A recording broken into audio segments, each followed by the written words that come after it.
In the early 2000s, China was becoming the world's manufacturing hub. Everything was being produced at a massive scale.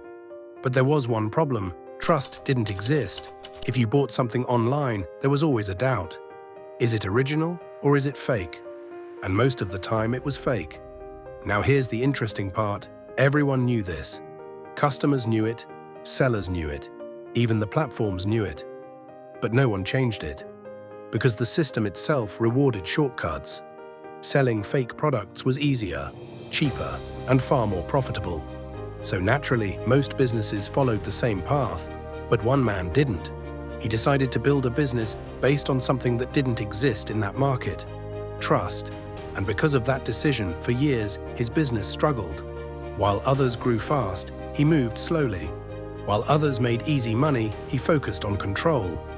And then in 2003, everything collapsed. A crisis hit that shut down physical businesses across the country. His stores went empty, revenue dropped to zero, and within weeks the stores had to shut down. At that moment, his business should have ended, but instead that crisis became his biggest opportunity. Because what he built after that didn't just solve a business problem, it changed how e-commerce works in China. This is the story of JD.com.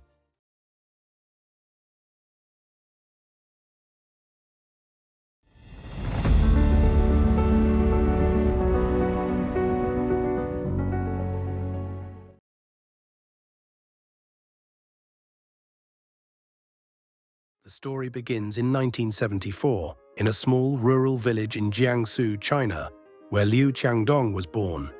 His family wasn't just poor, they were living in a reality where even basic needs were uncertain. Life wasn't about ambition, it was about survival. By 1976 and 1977, as he entered early childhood, his world was extremely limited. There were no modern schools, no exposure to business, and no examples of success. Life revolved around simple routines, family, food, and daily struggles. Through 1978, while China on paper was beginning economic reforms, in villages like his, nothing really changed. Opportunity still felt distant. But even as a child, Liu was quietly observing how hard people worked, and yet how little their lives improved. This observation planted an early question in his mind: why does effort not always lead to success? As he grew into 1981, 1982, and 1983, China under Deng Xiaoping was transforming rapidly, but only in certain places.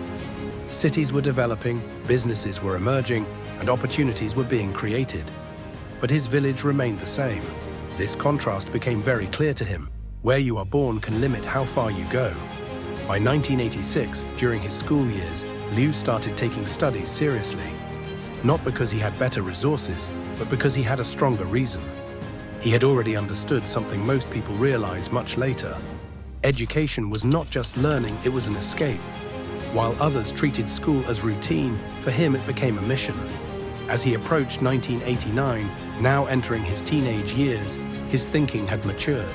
He had seen enough limitation to understand one thing: clearly staying in the same environment would lead to the same life. This is where the internal shift happened. He didn't yet know what he would build. He didn't yet know where he would go. But he knew one thing: he had to break out of this system. By 1990, that mindset was fully formed. Not a business idea, not a startup plan, but something far more powerful: discipline, patience, long-term thinking, and the ability to go against the system. Because years later, when he would enter a market filled with shortcuts and fake products, he wouldn't follow the easy path. He would choose the harder one. And that decision didn't start in business. It started here between 1974 and 1990.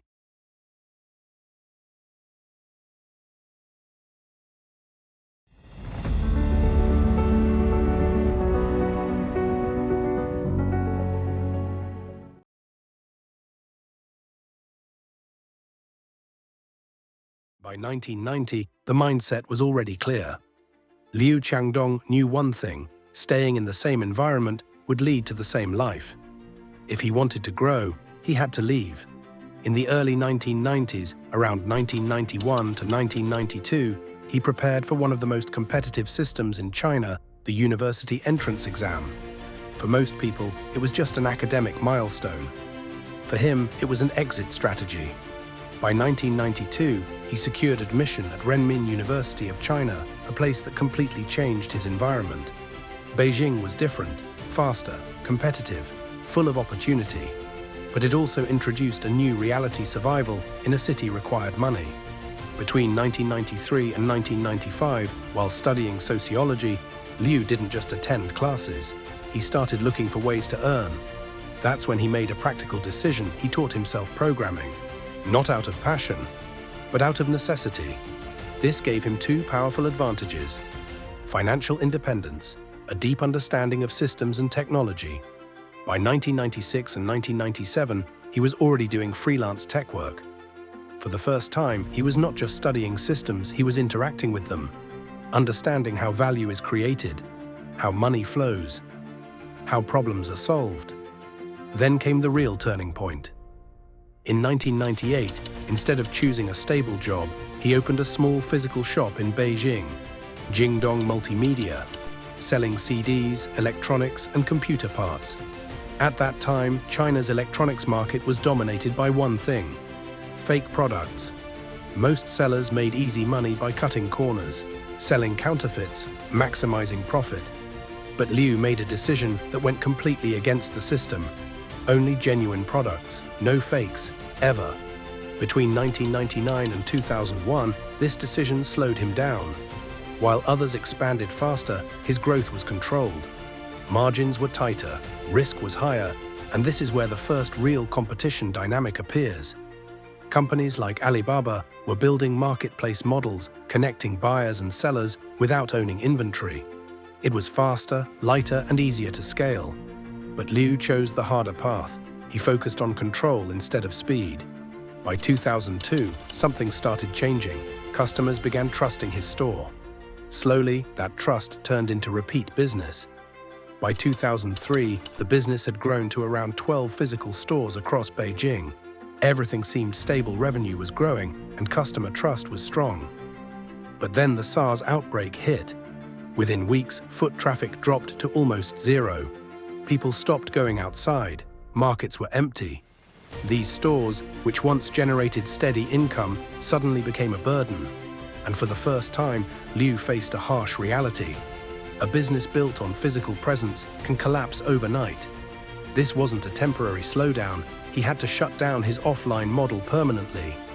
His entire business model stopped working. This was the biggest test so far. Most businesses shut down at this point. But Liu made a decision that would define everything that followed. Instead of waiting, he pivoted.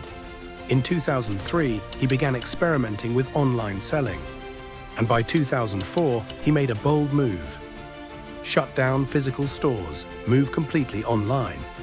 At that time, e-commerce in China was still uncertain. Trust was low, systems were weak, and competitors were already moving fast in different directions. But Liu had something others didn't. Built trust from the ground up. Between 2005 and 2007, JD started building its online presence. But instead of copying marketplace players like Alibaba, it made a different choice. It owned its own inventory, built its own warehouses, started developing its own delivery network. This made the business heavier, slower, more expensive, but also stronger. Between 2008 and 2010, while competitors scaled rapidly using third-party sellers, JD invested heavily in logistics infrastructure. Short-term pain, long-term control. By 2011 and 2012, the results became visible: faster delivery, reliable products, stronger customer loyalty. JD was no longer just an online store. It was becoming a controlled commerce ecosystem. And by 2013, the foundation was complete. What started as a small shop in 1998 had transformed into one of China's most structured e-commerce systems. Not by following competitors, but by deliberately choosing a harder path than them.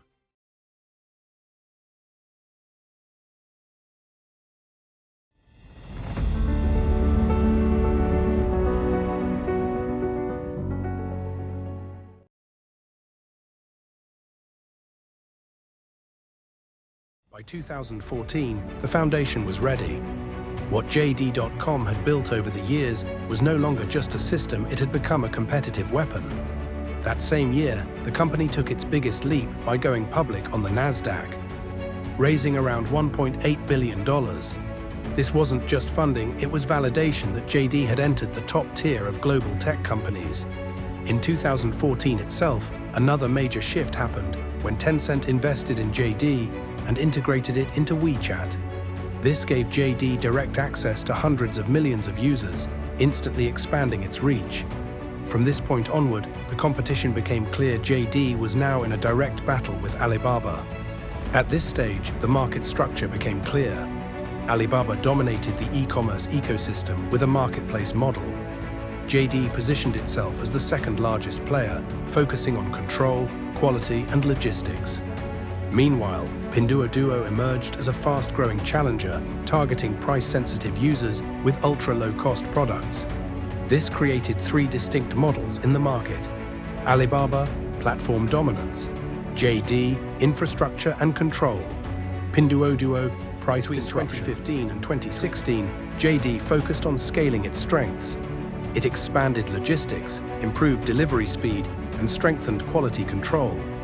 But at the same time, the market was evolving. A new player, Pinduoduo, entered with a completely different strategy: ultra-low pricing and mass market appeal. This created a new challenge for JD, which was built on quality, not cheap pricing. By 2017, JD found itself in a difficult position. Alibaba dominated the ecosystem, while Pinduoduo was growing aggressively. JD was in the middle, not the cheapest, not the largest. This forced the company to rely on its biggest strength, its infrastructure and logistics network. Then came 2018, one of the most challenging years. The founder, Liu Qiangdong, faced a legal controversy in the United States. While the company continued operating, its reputation was affected. At the same time, growth slowed and competition intensified. This period tested JD's resilience. At the same time, global interest in JD also became visible. In 2018, even Google invested around $550 million into JD, signaling confidence in its long-term strategy and technology-driven model. There, like Amazon, they're investing $550 million in JD.com. That is a Chinese e-commerce company. The partnership's going to include promoting JD.com's products on Google shopping platforms. Pretty big. Between 2019 and 2020, JD made a strategic shift. Instead of competing on pricing or marketing, it doubled down on logistics and supply chain control. Warehouses became more automated, AI systems improved efficiency, and delivery networks expanded further. In 2020, when global supply chains were disrupted, JD's system proved its strength. While many companies struggled with delays, JD maintained operations smoothly. This showed that its heavy investment in infrastructure was not a weakness, but a long-term advantage. By 2021, JD took another major step by listing its logistics arm separately. This transformed the company from just an e-commerce platform into a logistics and technology-driven business. By 2022, the market environment became more challenging. Growth across China slowed, consumer spending weakened, and competition intensified further. Pinduoduo pushed aggressive pricing, while Alibaba optimized its ecosystem. JD responded by shifting its focus from expansion to efficiency, emphasizing cost control, operational discipline, and sustainable growth.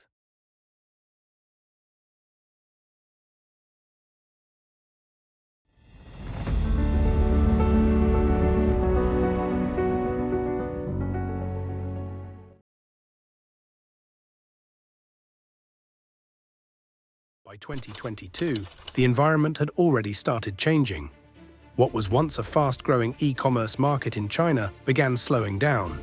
Consumer spending weakened, competition intensified, and margins became tighter. For JD.com, this was a critical moment because the strategy that worked for years, aggressive expansion, was no longer enough. Between 2022 and 2023, pressure increased from all sides. Pinduoduo pushed ultra-low pricing even further, capturing price-sensitive customers, while Alibaba optimized its ecosystem and strengthened its dominance. JD found itself in a difficult position, not the cheapest, not the most dominant, which meant it had to redefine its strategy once again. Instead of chasing growth blindly, JD made a clear shift during this period from expansion to efficiency. Cost control became a priority, operations became tighter, and profitability became the focus. This was no longer about growing fast. It was about surviving smart in a more competitive and slower market. At the same time, external pressures were also increasing. Global trade tensions between the US and China began affecting market confidence, creating uncertainty for large technology companies like JD.com. Around this period, even major partners like Walmart started adjusting their stake in JD, signaling shifting global dynamics. Internally, leadership structure also evolved. Liu Qiangdong gradually stepped back from day-to-day operations, moving away from the front line of management. This marked a transition from a founder-driven company to a more structured, professionally managed organization. By 2023 and 2024, JD started restructuring internally. It focused on improving operational efficiency, strengthening supply chain control, and optimizing logistics costs. At the same time, it continued investing in technology automation, AI-driven warehousing, and faster delivery systems. This phase was not about visible growth, but about strengthening the system from within. Between 2024 and 2025, JD began expanding its vision beyond China. Instead of acting only as a retailer, it started positioning itself as an infrastructure provider. Logistics partnerships increased, cross-border supply chains expanded, and its presence in Southeast Asia grew. Gradually, JD began shifting its identity from an e-commerce platform to a global supply chain company. JD stands in a very different position. It is still one of China's largest e-commerce players, competing with Alibaba and Pinduoduo. But that is no longer its only identity. The company now operates as a multi-layered system, combining retail, marketplace, logistics, and technology into one integrated structure.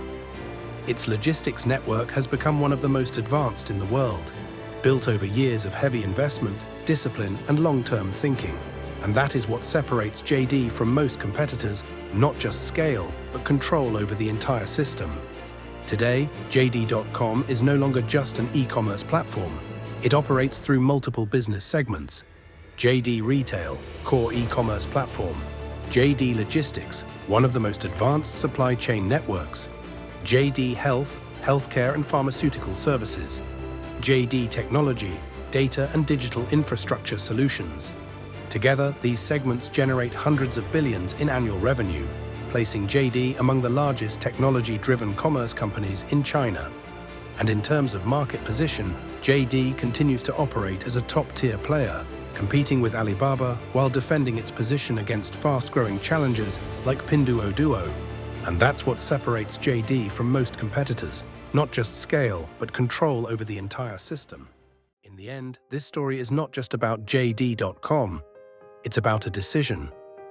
A decision to go against the system when following it would have been easier. In a market built on shortcuts, fake products, and quick profits, JD chose something different. Control over chaos systems over speed, trust over shortcuts, and that decision changed everything. From a small shop in 1998 to a company that now controls one of the most advanced logistics networks in the world. But here's the real question. In today's world, where speed is everything and shortcuts are everywhere, does discipline still win? Because JD's story suggests something simple, but powerful. In the short term, speed wins.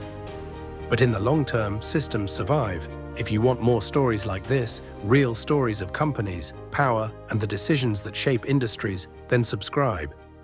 Because the next story might completely change how you see business.